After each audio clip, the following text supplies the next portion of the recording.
Assalamualaikum warahmatullahi wabarakatuh. Perkenalkan, nama saya Farida Arsita dari kelompok 4 yang akan menjelaskan materi pertama dari media, yakni media realia. Media berasal dari bahasa Latin, yakni medius, yang secara harfiah memiliki arti tengah, perantara, atau pengantar. Dalam dunia pendidikan, segala sesuatu yang dapat mempermudah pembelajaran. Media realia atau real thing adalah alat bantu yang paling mudah penggunaannya karena kita tidak perlu membuat alat peraga selain langsung menggunakannya. Contohnya seperti penggaris ataupun busur dalam pembelajaran matematika. Kemudian realia ini merupakan alat yang bisa memberikan pengalaman langsung kepada siswa atau hands-on experience. Karena siswa bisa lebih menggunakan alat bantu tersebut untuk mempelajari pengukuran, misalnya pengukuran suatu benda. Dalam dunia pendidikan, realia ini merupakan alat bantu atau media yang mudah diakses dan menarik. Jadi meskipun bisa dibilang ini adalah media pertama untuk memperkenalkan siswa secara langsung dalam materi pembelajaran. Sekian penjelasan dari saya.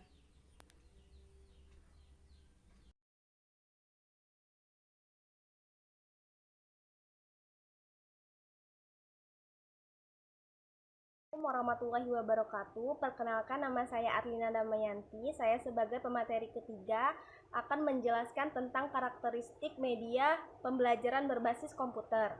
Nah, media pembelajaran berbasis komputer ini adalah penggunaan komputer untuk membantu menyajikan materi pembelajaran kepada siswa yang menggabungkan multimedia sebagai kombinasi teks, grafik, suara, dan video secara interaktif.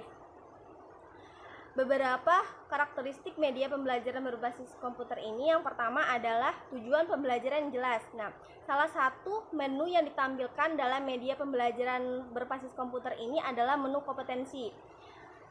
Yang dimaksudkan di mana menu ini menampilkan beberapa tujuan dari penggunaan media. Hal ini agar siswa dapat mengetahui kompetensi apa saja yang harus dicapainya nanti, seperti itu.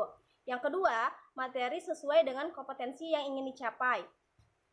Materi yang ada di dalam media pembelajaran berbasis komputer ini harus menunjukkan adanya kesesuaian terhadap kurikulum, sehingga dapat membimbing siswa untuk mengetahui kompetensi yang diharapkannya.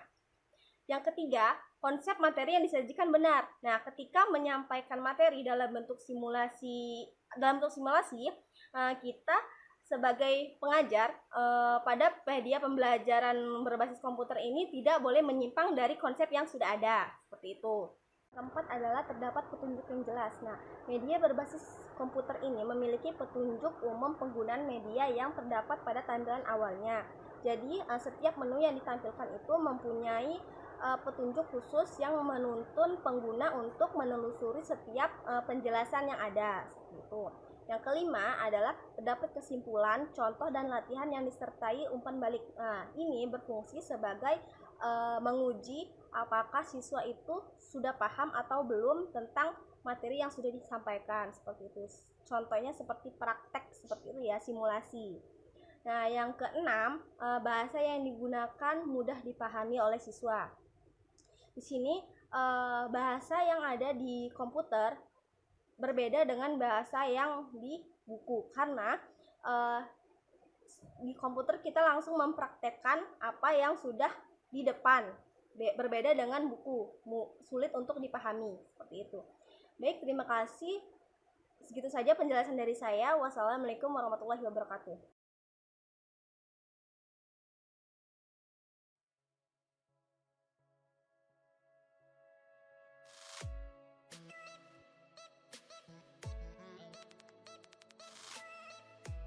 Assalamualaikum warahmatullahi wabarakatuh. Salam sejahtera bagi kita semua.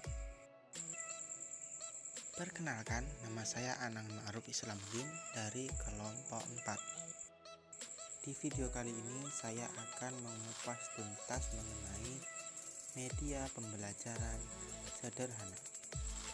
Oke, bagi kalian yang penasaran, langsung simak video berikut ini.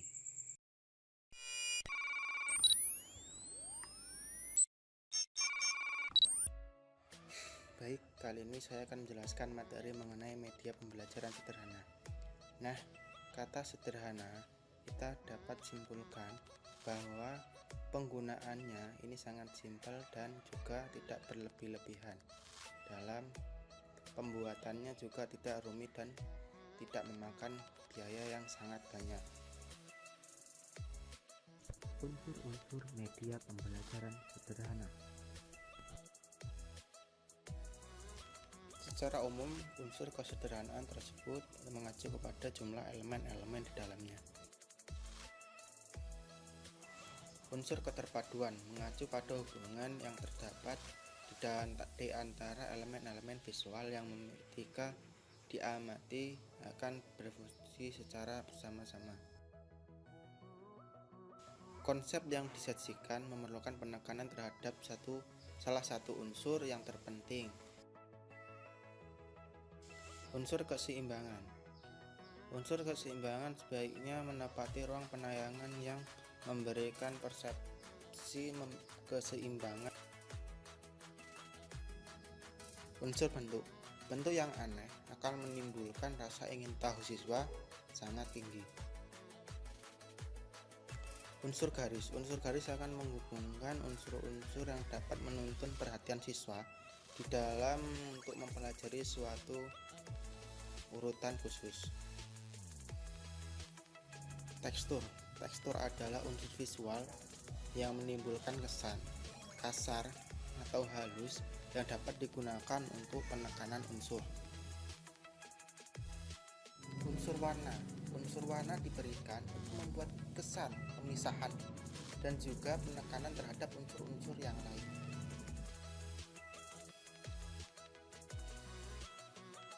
Macam-macam media pembelajaran sederhana.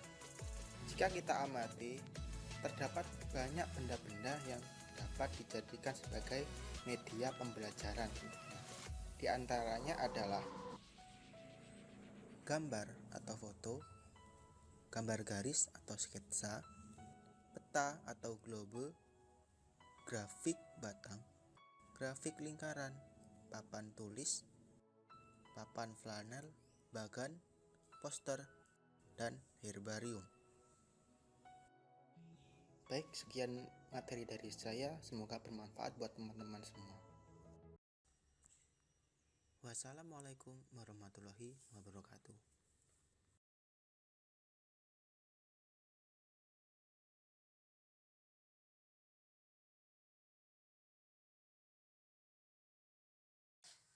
Assalamualaikum warahmatullahi wabarakatuh.